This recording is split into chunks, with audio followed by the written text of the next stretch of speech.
Welcome to Thrive Deeper, the show based on the Thrive Bible reading guides.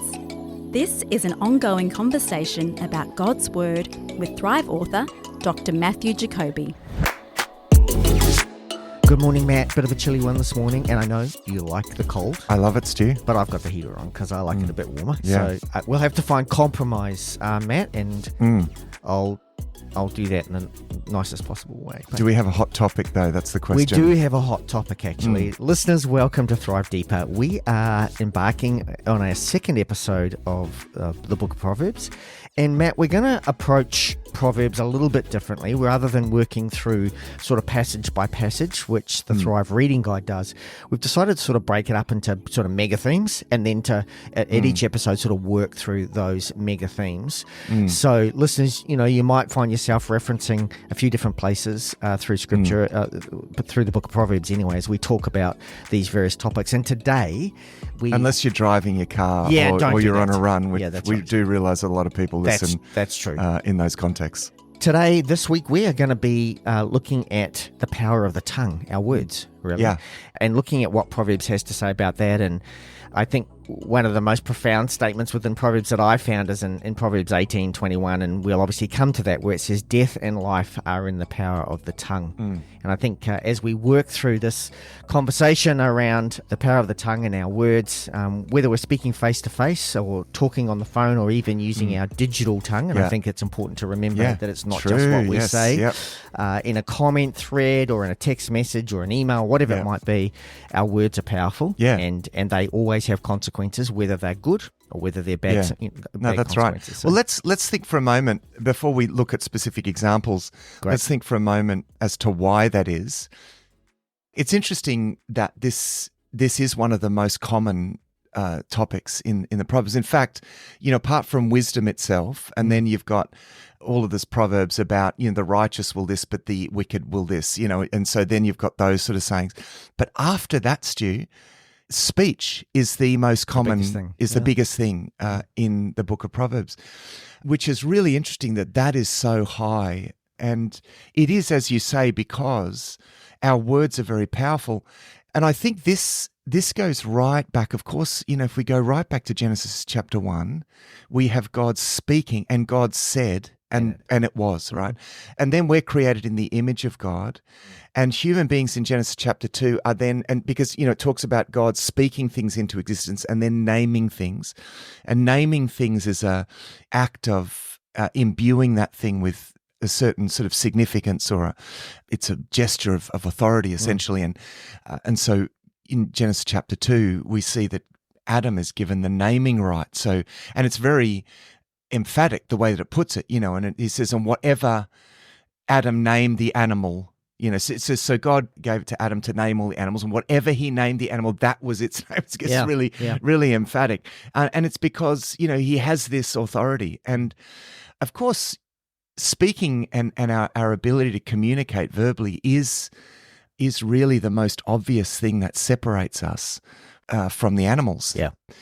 Kevin Van Hooser, in a really great article in the Cambridge Companion to Christian Doctrine, he talks about human identity and sort of summing up a kind of a biblical view of human identity. What does it mean to be created in the image of God, and what are the key elements out of that?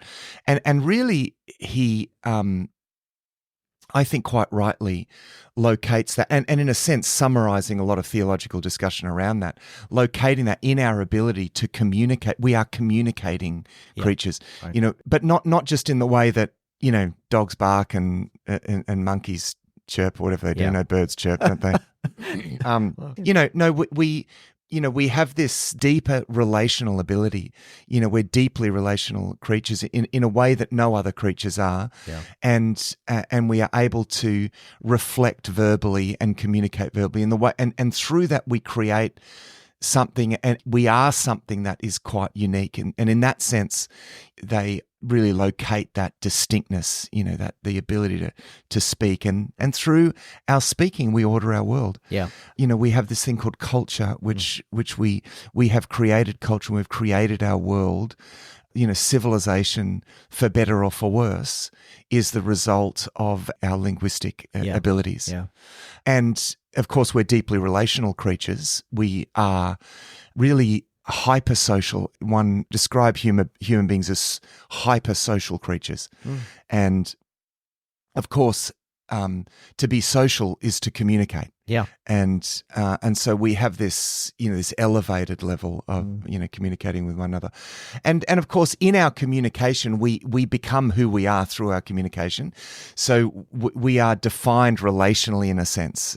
Our sense of self comes from our interaction with others, and of course, theologically with God primarily. And, and an extension to that, other people's perception of us comes from our communication as well. So that's right. Our sense of ourselves, yes, but also other people's senses of who we are comes from how we speak. Yeah, that's right. Because that's the light into what's really that's right. in our hearts. And Jesus has in Matthew 15, he says, "Hear and understand, it is not what goes into the mouth that defiles a person, but what comes out of the mouth. Yeah. This defiles a person." And in a sense, he is saying that our speech in a way defines us and can defile us. Or as, in Proverbs 18:20, it says, "From the fruit of their mouth, a person's stomach is filled. With the harvest of their lips, they are satisfied."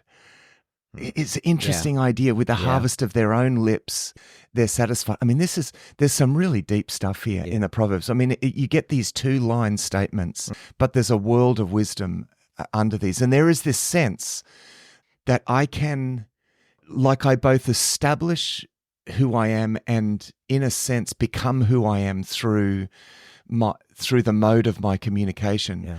And it can rebound back on me in ways that can be very self-destructive as well. Yeah. And we read a lot of that as we read through the Proverbs under a heap of different sort of subtopics, really, where it, those 2-line talk about, if you do this, that will happen, and if you do that or say this, then you will likely reap this in return. Yeah. So I was going to say, I think also as we move into this, remembering that the whole of Proverbs is couched in this term, the fear of the Lord. And I think if our speech and everything we say comes under that sense of reverence to God and saying, and in our hearts going, what would God be thinking about me saying this? I think that helps shape that's right. everything. The overall point here is that what we say matters. Yeah. Just mouthing off in an unrestrained and rash way can do an enormous amount of damage to us and to other people because our speech is powerful, and we'll explore this, but the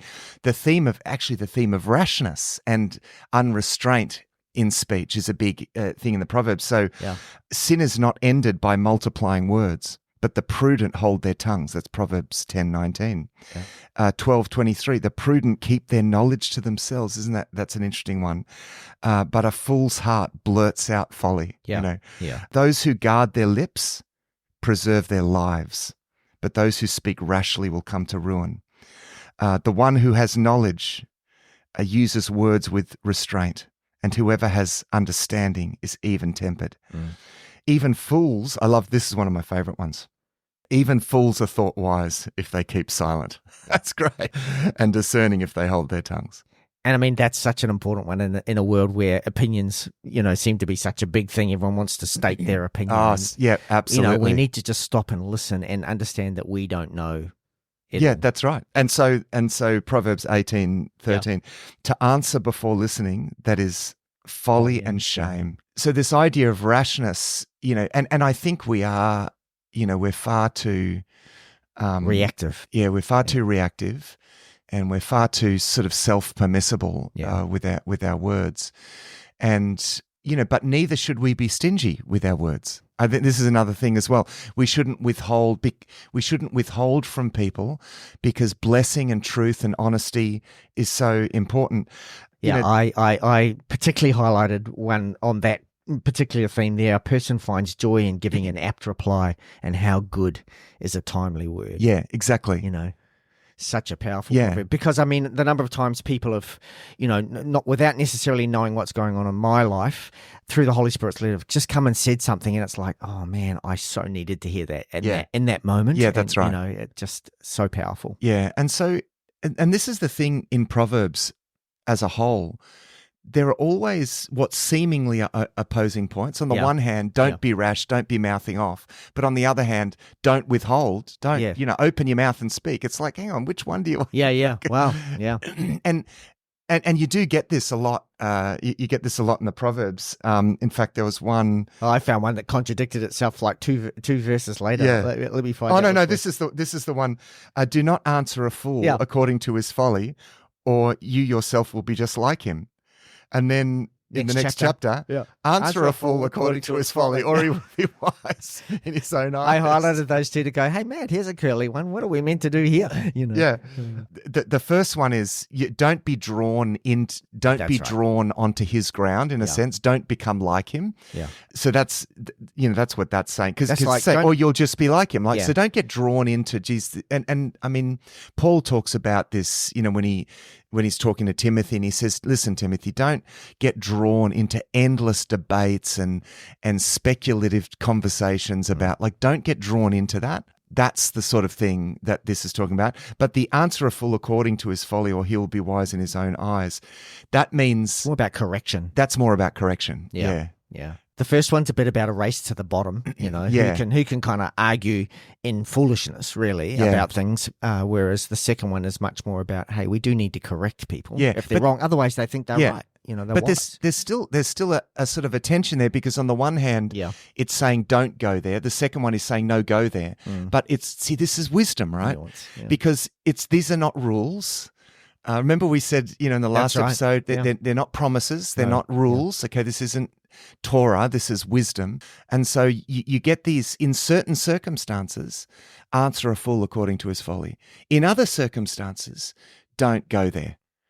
And you've just got to know when is the right when is the right time, and the right time, right place, right person to do and say the right thing. And that is what wisdom is all about. And that's such a great point, because often it's the right thing to say, it's just not the right time to say it. Exactly. Yeah. I think that's where lots of mistakes are made. I've been in many sort of meeting situations where someone said something in the context of the whole meeting that really would have been much better addressed. Exactly. Just with that person, or, with my kids, any of us that are parents, know it's pointless trying to address an issue with a child who's angry and, you got to wait for the right time to say the same words, but in the right time. Exactly. In the right place. Spot on. And in the right way. And it's, and something that, people often says, well, I was just being truthful. Yeah. Like, I'm just being honest. Yeah. Yeah. But I mean, there is a time, a place, and a way in which to do that, and getting that right time and that right place and doing it in the right way this is what wisdom is all about. And I think that, leads really well to a point that you've made many times before on other topics. It's to remember that words aren't just what we say, they're to do something. Yeah. So we've got to think about, I just don't need to say this so it's said. Yeah. I need to think about, what am I trying to do with these words? Yeah. And then make sure that the place and the person and the time and everything else is right to achieve what I want them to achieve. Yeah. Not just to get them said. That's right. Yeah. And that's a good point, Stuart. And it'd just be worth just dwelling on that point for a moment, because I think we can tend to think that just saying stuff is not as sort of ethically significant as maybe doing something. The sticks and stones will break my bones, but words will never hurt me. Well, no, that's actually not true. Yeah. Words can actually hurt you in a way that will take a lot longer to heal from than sticks and stones. Yeah. Words can actually cripple someone in ways that can be really, really significant. Yeah. And so it's important to remember that. And this is also highlights not only the ethical importance, but why our words can affect us as well, in a sense, because it is an action. And when you act, you, in a sense, there is some sense in which we establish who we are through our action, in a sense, you know what I mean? The way that we act of course, is enacting who we are becoming, And our words are part of that action. So in the early 20th century, and pretty much from the early 20th century, it's interesting in philosophy, because philosophy of language became a really big thing. First of all, it was recognized that all of this philosophy that we've been doing for hundreds of years. This is in speaking from the point of view of philosophy. They were saying, well, we've been doing all of this philosophy. We've been using these words, right? And so we need to understand about language and the relationship of language to reality. And so that became a big thing. I'm not going to go too much into this, Stuart. I think there were really useful conversations. I mean, there's a lot that went on that was just, classic sort of analytical philosophy that can just get overly pedantic and very sort of abstruse. But there are some useful things that came out of this. And one of them was this sense in which, and this came out of Wittgenstein's later philosophy, that words essentially are tools that we use to do things with. And so we've got to analyze language based on what am I doing by what I'm saying. Whenever I'm saying something, I am actually also doing something. And I think that's important. There's a big that. Whenever I say something, I always am doing something. That's right. It's not sometimes. No, it always is. For you, it may be just, I just felt it was important to say that. No. But the person who receives that, it's doing something. Yeah, that's right. Yeah. And so, the importance of that is because there was all this discussion around meaning, right? Like what is meaning? It's classic philosophical sort of discussion. What is the meaning of meaning? Well, for me to understand the meaning of what you're saying is to understand what is Stuart wanting to do by saying what he's saying, right? Yeah. So if or let's say we go up to North Queensland and we see a sign that says there are crocodiles in the river. Not only do we need to understand what crocodiles in the river and all of that sort of stuff is, but we also need to understand what the sign is doing, right? Because it might say, come to the river and have a look at the crocodiles. No, it's a warning, right? Yeah. So it's trying to warn you. So there's a sense of, to understand the communication is to understand what is being done. Now, the ethical significance of this is that we therefore, I think it's useful for us to ask ourselves, when I've just mouthed off for whatever, to really ask myself, what was I really wanting? What was I trying to do there? Yeah.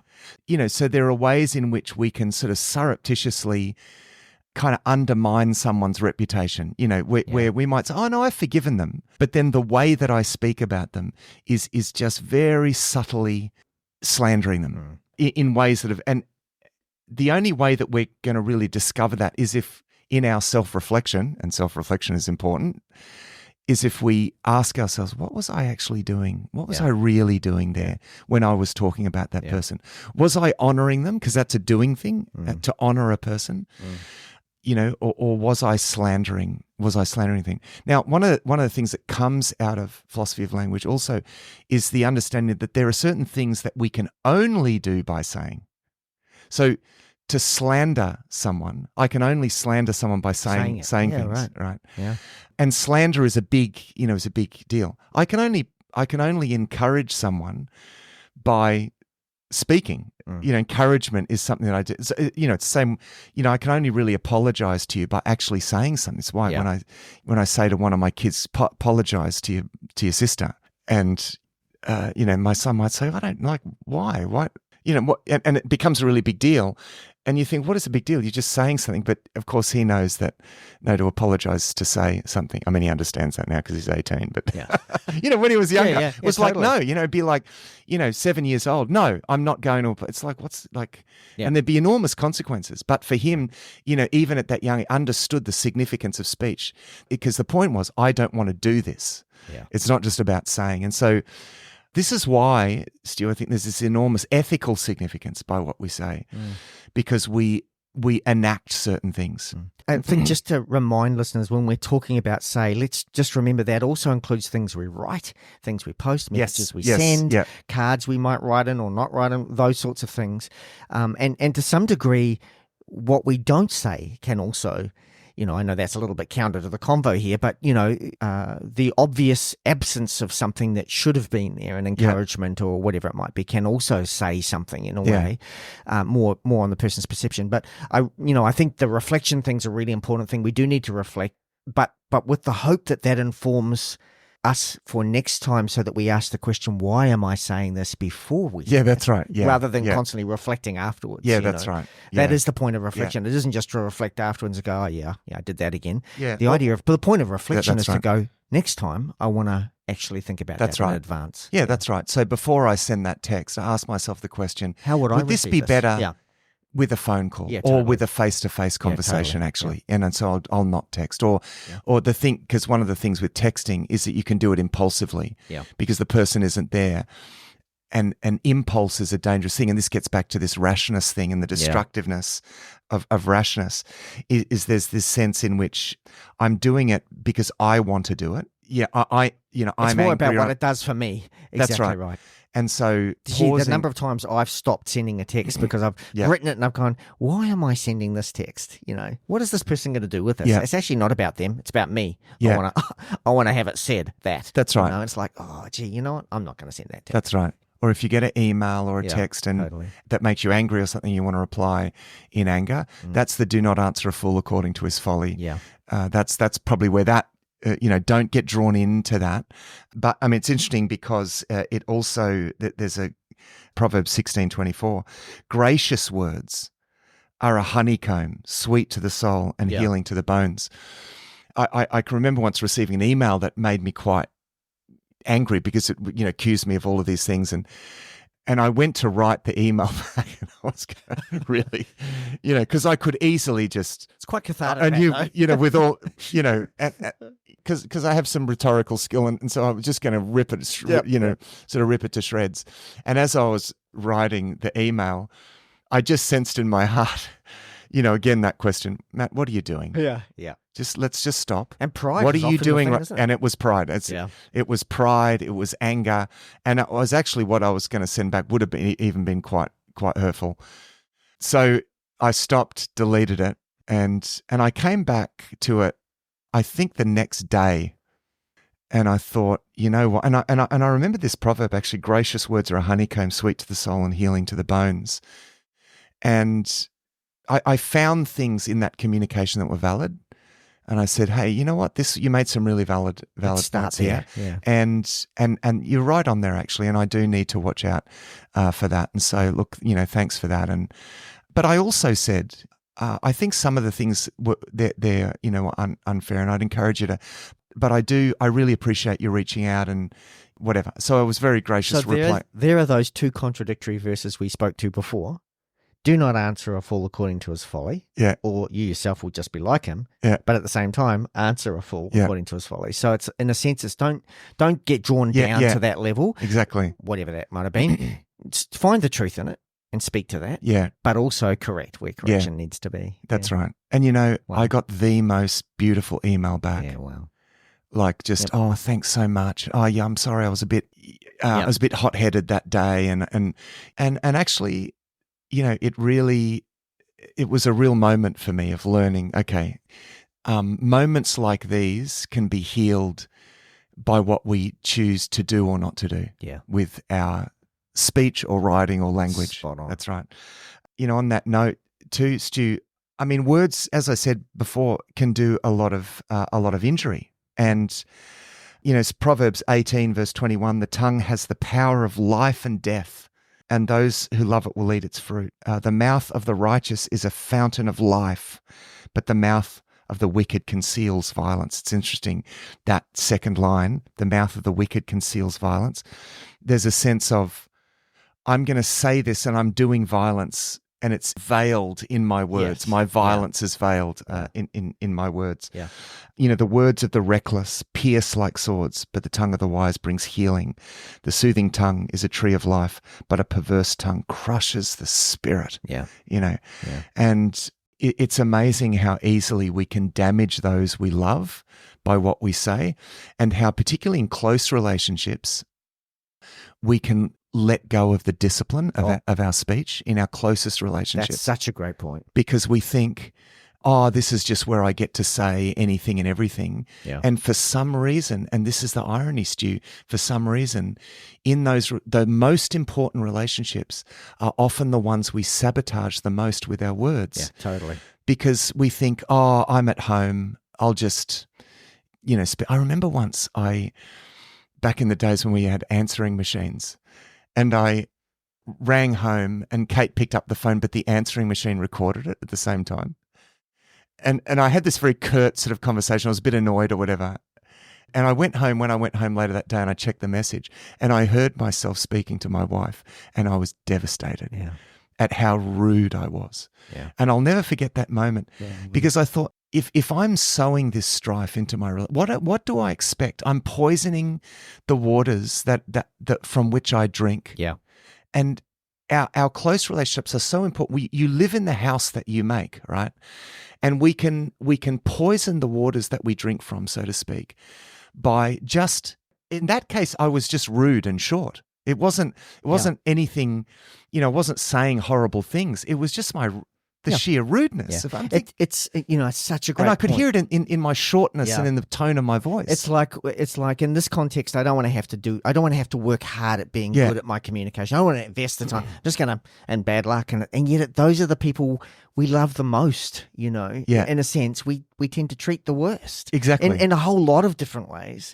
And I think even more so when we then observe our spouse or whoever that close relationship is talking to other people, and it's like, man, he speaks to her a whole lot nicer than he speaks to me, kind of thing. It suddenly makes us wonder where we actually sit in the value of that relationship. So there's so much at play there. That's such a great point. Exactly.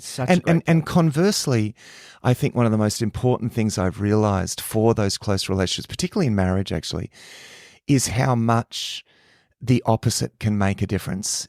Just going back to that example, it wasn't even just the words, it was the tone, because we've got to remember that communication is 50% words and 50% tonality, right? If I can change the meaning of a sentence by my tone, right? If I say, get out of here or get out of here, like it means two completely different things. Totally.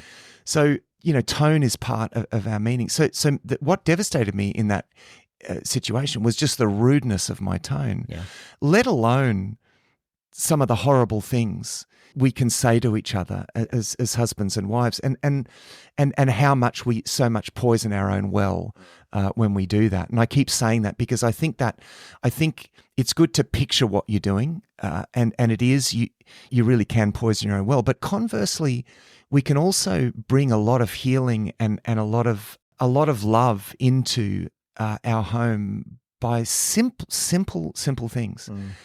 Showing interest, asking a question about being encouraging, being it's the small things I think that matter. It's communicating positively that can do amazing things for building a strong relationship. And then you have something beautiful. Then you have a well that refreshes your soul. I'm sure we'll come back to this when we get onto the Proverbs sort of super topic of relationships, because I think there's such a lot in that where even just things in the home situation, marriage situation that I've had to work on, and it's probably true for many of us, is we just take so much for granted without actually even saying thank you or I really appreciate that. It's like, well, of course I'm going to cook a meal, or whatever it might be. It's like just acknowledging that someone's actually had to invest in it to do it. Anyway, that's right. And look, a good segue from this is, and this still deals with relationships in a sense, but it's our relationships with people when they're not there.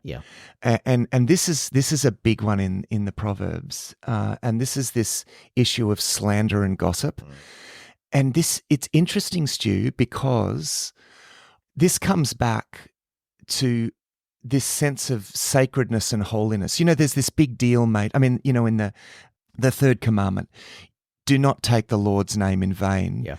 Which is be careful of one dimension of that is be careful what you do with the name. Like, be careful with how you speak about God. It always should be in an honoring way, right? Don't just throw it out there in oaths and all sorts of things in its context. I mean, that also means about wearing the name of God as a person. It's his brand. That's right. But there's also this sense of the sacredness of human beings, and the sense in which, because human beings are sacred and children of God, to honor God, we must also honor human beings, whether they're good or bad in a sense. You know what I mean? Like because human beings. So if you go off and do a lot of horrible things, you don't cease to be a sacred child of God, right? Because Jesus, while we were still sinners, Christ died for us. Paul says, right? Which is the supreme expression of our infinite sacred value. Okay, so whether a person is right or wrong, they are a sacred child of God. Whether they're a Christian or a non-Christian, they're a sacred child of God, and we need to honor people as such. And in fact, this is, I think, important aspect of evangelism is loving people and reflecting through our love, reflecting to them that they are sacred, right? Helping them to recognize how sacred and valuable they are by the way we treat them. By the way that we treat them. Now, not only in their presence, but also in their absence. And there's a sense in which we need to always ensure that we are honoring people in their absence. And so Proverbs 10, whoever conceals hatred with lying lips and spreads slander is a fool. So, there's this, we can injure someone by injuring their reputation. If I speak about you and injure your reputation, it's ethically the same as if I walked up to you and smacked you in the face. Yeah. And in fact, you may heal more quickly from me hitting you. And I would never do that, Stu, don't you? You would heal more quickly than if I slandered you, particularly behind your back. If I slander you to your face, you can reply, right? But if I slander you to other people, damage is done, and you don't have the ability to repeat, because how people honor or not honor other people, because we're hypersocial creatures, and so if you damage a person's reputation, real damage is done, because it damages the way that people then relate to them. Yeah. And I think that one's even more nuanced, because in a sense, to me, it's kind of inferring, I say to you what I think you want to hear. I think you're great, blah, blah, blah. Lying lips, because I'm concealing, let's say, hatred, the terminology it uses here. But then I go off and talk to a whole lot of other people and put you down. Yeah. It's like I'm concealing the fact that I'm not actually being honest with you in the first instance, but I'm happy to go talk to everyone else and be honest about what I think about. Yep, that's right. It's like, it's so destructive. That's so destructive. Absolutely. And let's remember in Matthew chapter 5, when Jesus is talking about, you've heard it said, you shall not murder. Yeah. But I say to you, if you even hate your brother in your heart, and then he goes, if you even say you fool, right? Yeah. The insult or the slander or the hatred in the heart. And that idea of concealing hatred with lying lips and spreading slander. Because, it can be done very self-righteously, like in this, can you believe what that person did? And can I speak to that? Because this is a big one for me in churches, to be honest. My years of experience in church life is we often jump to conclusions and go talking to a whole lot of other people about what we think a person did until we finally get to actually talk to the person. And then we figure out that we actually got it wrong. Yeah. That wasn't what they meant, or that's not what they said, or that's not what they did. We never go back to all those people. No, that's right. And put that right. So we've done the damage, even though we found out we were wrong. Yeah. And so it's so important that we start with the person before we go talking to anyone else about what we think they said or they did or whatever it is, and get their understanding of it. Because I tell you now, if we all had to go back to the people where I can't believe Matt did this. And then I discover, well, actually Matt didn't do that, or that's not what he was meaning by what he said. If I had to go back to all those people, we would slow down having those conversations with others before we'd spoken to the person directly. Anyway. And it can happen so easily, and it can do so. Even relatively innocent sort of gossip, can when you're not quite sure, you have the truth. I mean, there's an interesting one recently where a very old friend of mine put something up for telling a story about when we were a lot younger, and it's mentioned something about I'd just been through a breakup or something. And it's like, back when I'm like 20 or something. Yep. And then I had people coming back. Oh, I heard that you and Kate broke up. Oh boy, it's like dangerous. And so I thought, how many people have read that? Or not because that was innocent, but someone obviously misread that. Yes, and then said to it. and said something, I don't know, and so suddenly you've got people that, oh, did you hear that Matt and Kate had broken? It's like, no, I'm no. Thankfully, yes, very thankfully, not. So that's a case where so the innocent, where gossip can spread untruth, and truthfulness is very important in a biblical ethic. Truthfulness is important because twisted truths going out there creates a sort of kind of chaos. And so making sure that you know the truth and not talking about it until, because the old grapevine, even, the grapevine effect. It can just gradually change as it gets further and further and further. Yeah, Chinese whispers is another term for that. Chinese whispers, that's right, yeah. Yep. And churches, Stu, Yeah, just, it's like, churches can be, echo chambers for, talk about grapevines, and often it can end up being Chinese whispers, totally, as well. And so it gets further and further away from the truth. And I think on the gossip thing, I think 50% of gossip at least probably is much more about a sense of my pride, making sure that you know that I know this before anyone else does, than it is about, what's the value? And again, asking ourselves the question, why am I sharing this, or why am I saying this? Yeah. What am I trying to do by sharing this? Yeah. Is it just that I want to puff myself up, oh, hey, Matt, I know this and you don't, kind of thing, and make sure you hear it first from me? Yeah. Or is there a real positive purpose in me sharing that? If there isn't, we should just leave it alone. Yeah. And look, the amount of times, because often as a pastor, I do have fairly firsthand understanding of something that's going on, and someone will came to, I heard that. No, not real, not. Yep. And and I'll be quick to just put that, that right, and just be careful about what you say, about that, because very sensitive, and it's amazing how much how much discord that can put out there. Can make a difficult situation worse. When all sorts of misconceptions sort of are out and about, even knowing why people do the things that they do. And, it's like all the conversations that go on, I just don't understand why they, did that, or why, it's like, well, okay, you don't understand. So maybe you should hold your tongue. Yeah. Like if you don't understand, then don't talk about it. Because the way that you can talk about it can be actually you're saying you don't understand, but your tone is, I disagree and I think it's stupid. Yeah. And that's the difference it's an interesting comment. I just don't understand how our words are actually saying something different to our tone, because our tone is, that's just so stupid and I disapprove of that. And I think also sometimes we say that, I don't understand, without actually thinking about what we're meaning by that. And so, again, in church life, I think it's important to go, well, it might be that I don't understand that decision, but the question is, do I trust the people who made that decision? Yeah. Because that's right. what I'm really saying. Yeah. Oh, that's a dumb decision. And am I going to sow trust or mistrust? Correct. Yeah. I don't trust those people, in which case I'm either now going to sow, well, I'm not sure about that either, but I trust Matt and the team, or whoever it might be who made that call, that they've given it really good thought, and I'm going to support that, Or if we feel we can't, then that's where that one-on-one conversation is, rather than having the conversation and sort of building up numbers of support before you go directly to the source. Because again, then you go to the source and you find out, oh, I got it wrong.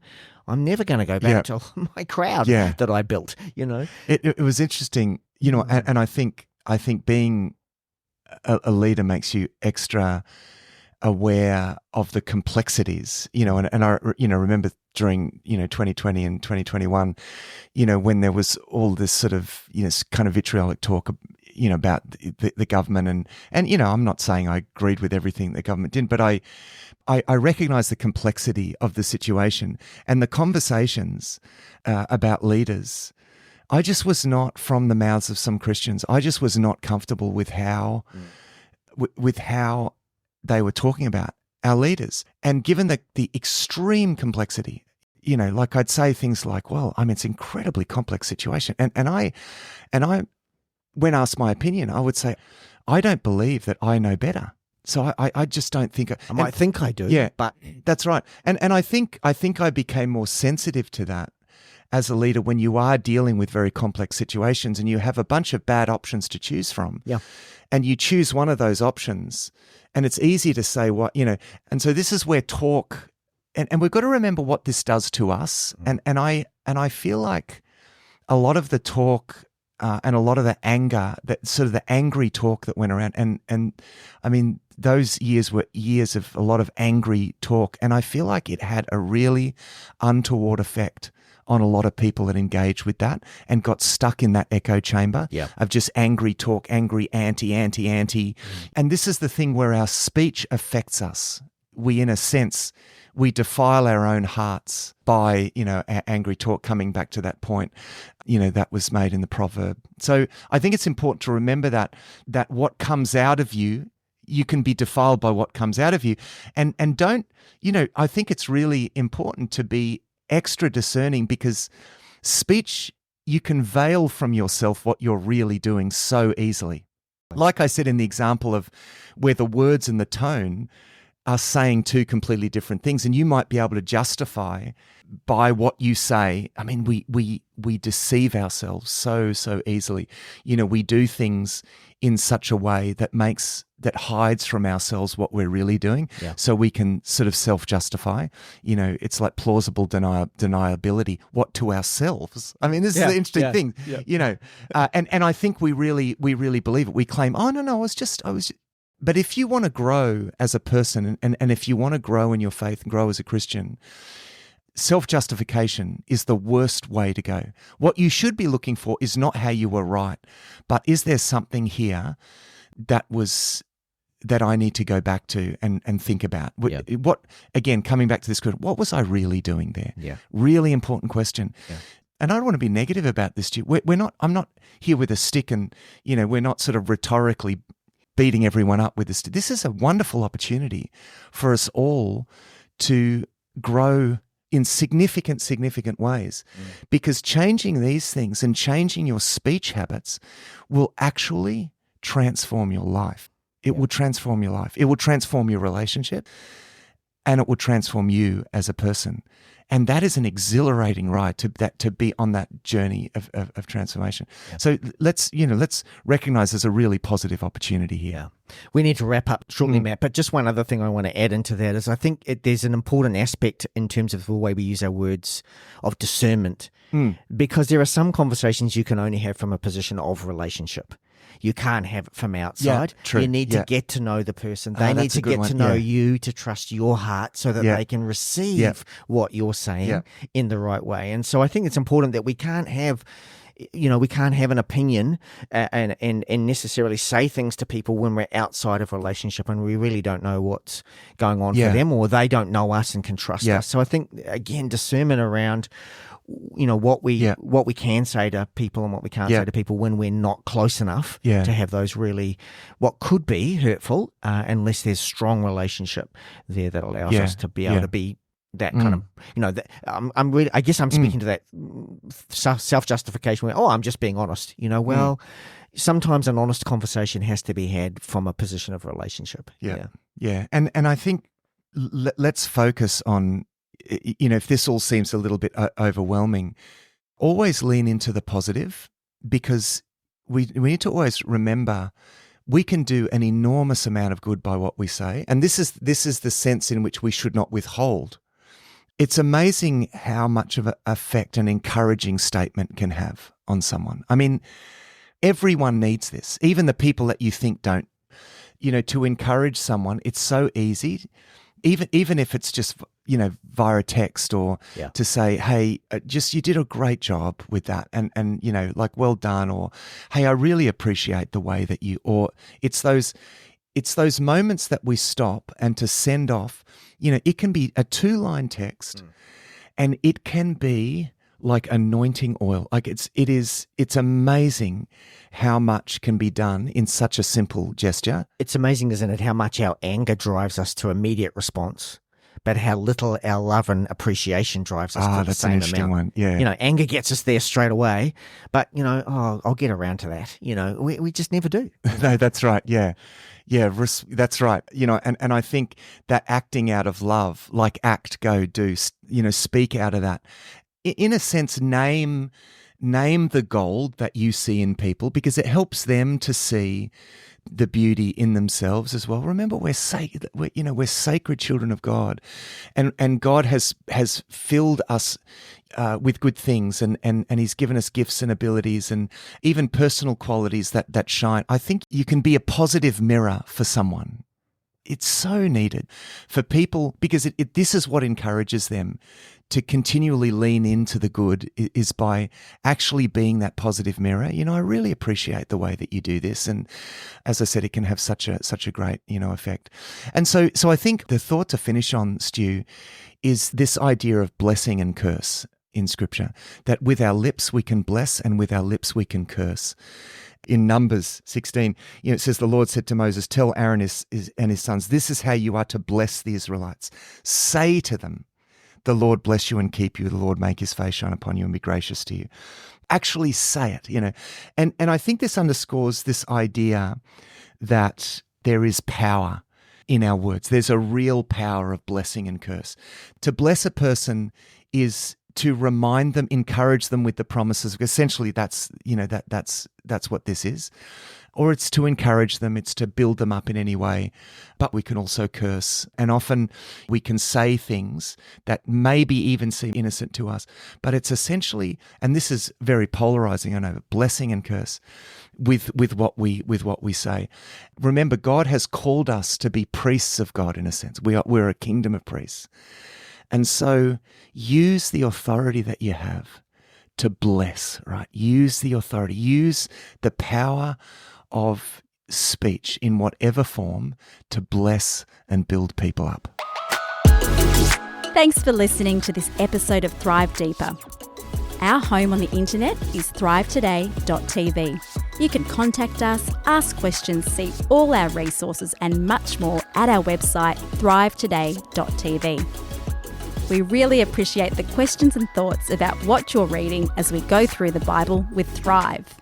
Until next time, our prayer is that these shows will inspire you to go deeper and thrive.